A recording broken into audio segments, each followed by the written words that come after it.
So first of all, I just really want to thank everybody that's here. Most of you talked to me over the last 2 years, and I wouldn't be here, we wouldn't be doing this if it hadn't been a collective effort. Everybody that I called was willing to share information with me and trust that I would use it wisely.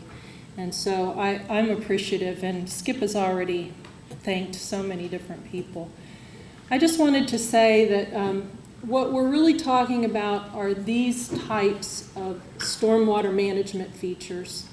They're mainly residential, small commercial scale. We're dealing with mainly the same scale of effort, the same size effort, and you need about the same amount of technical skill to install them. This was the report that we did for the Hampton Roads Planning District Commission, and we were really looking for solutions for localities. How are they going to meet their stormwater regs, their permits? Within the next 2 to 3 years, most localities have these stormwater permits called MS4 permits, and they have to have action plans, and they're going to need advocates to approve those plans. They're going to have to go through a public approval process. We're going to need to raise awareness within communities of the importance of these action plans, and many of these localities are going to need stormwater fees. And I'm from James City County. We tried to get a stormwater fee several years ago. We had it approved, and it created political upheaval. They actually got rid of it. So people, need to be aware of the importance, and we need to be building advocacy. We're really looking for sustainable solutions. How are we going to fund it? Who needs to be involved in these efforts? We're looking for partnership opportunities between the public sector, the private sector, the nonprofits, the stewards.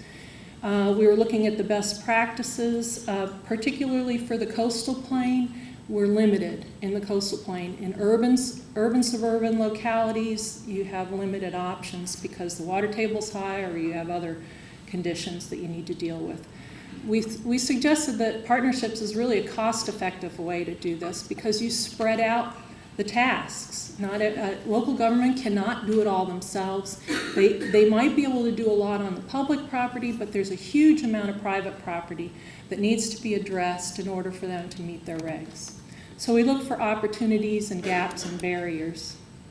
We found a lot of great efforts out there that are already doing what we had suggested could be done. So, the PDC wanted some examples that they could show to their localities. And Anne Arundel County is really definitely a hotbed. That's where the Watershed Steward Academy is.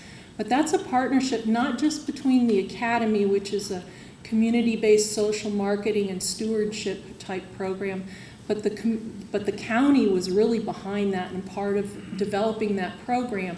And the private sector and all the professionals and the technical experts were involved in it. It was a program that was developed from regional experts, state experts, federal experts, as well as local experts, and it had an engaged community who really wanted this to work.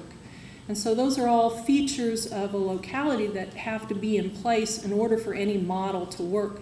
And they took 2 years to design it. They really worked through it, and they're still working through it, but we have a lot that we could learn from programs like that if we want to do it in our own locality. So all throughout these areas, we found some great programs.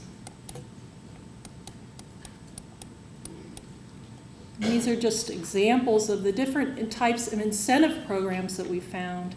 Some of them are in Virginia, some of them are in Maryland, but they're already out there setting great examples. And so we thought, how can we get but one of the things we found was a lot of people didn't even know about these other efforts. So they're all out there kind of trying to do the same thing, but reinventing the wheel themselves. When somebody else has already done the work, they've already answered a lot of the questions, and really what localities need to be doing is thinking about how can we get people together to support an effort like this? How can we build advocacy within local government? How can we build advocacy outside local government?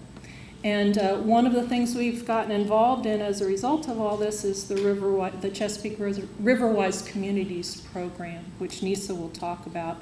We also found out about the effort of Erin Ling, who's doing community-based social marketing research, and she's trying to come up with a tool.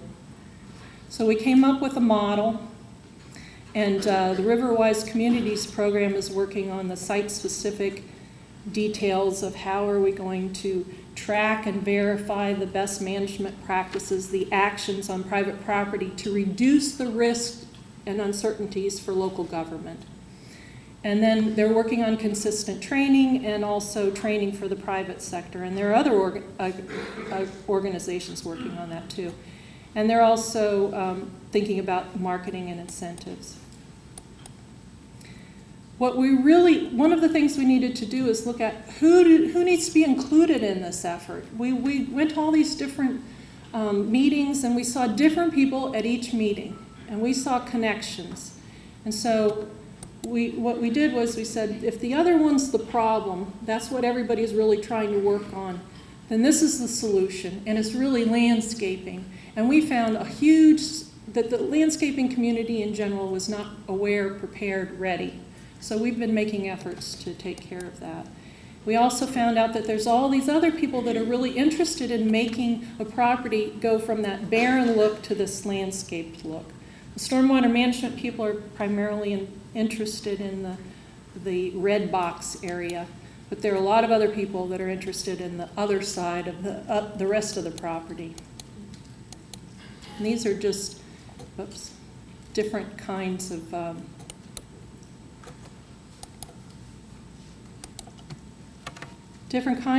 actions that we've been talking about. They're basically landscaping actions. Some of them require more technical expertise than others. The green streets and the living shorelines require a lot more technical expertise. They require permitting. They require different departments to be involved and engaged. We found a lot of nonprofits working on this effort, and they've made a lot of progress, and we need to recognize that and use their experience and their knowledge. We found that a lot of money has already been spent, a lot of effort has already gone into it, and we need to leverage those dollars and leverage that experience and include them. And that's one of the reasons why you're here. We found that the stewards are really proactive and interested in Virginia, in Maryland, but maybe they need to be consistently trained. They may need a little bit better coordination, and they need some technical oversight. And that's one of the things that the Watershed Steward Academy has done. They've come up with a technical coalition that provides oversight. We have all these different government efforts. These are state, but even within a locality, often we find different departments aren't even aware of the stormwater effort or some other effort that's related, and they're not working together. So within a locality, we need to think about aligning efforts within a locality, and Arlington County has done a great job of that, and most of the model programs have done a great job of aligning different efforts within the locality. And then we need to make sure that the private sector is empowered to do the work for us. They can be out there selling this work to their clients, and they can be expanding this work.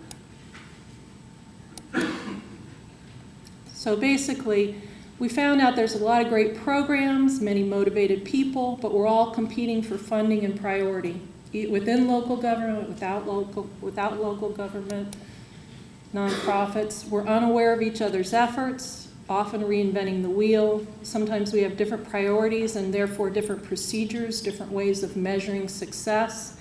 We have different training techniques, using different terminology. One person may call a tree, another person may call it a BMP. Conflicting messages. We have one group saying plant native plants in your front yard, get rid of grass, and another saying that's a nuisance, we need to mow it down. So we've got a model. Can we travel with that model? That's the other question. The Watershed Steward Academy is starting to spread out. It started with the National Capital Region. They moved, they're trying to work with 3 different jurisdictions together. but it's time for me to stop. And it's time for the next speaker to talk. So anyway, I'm glad you're all here. It's time to work together. There's a lot of great work that's been done, and we can leverage that work.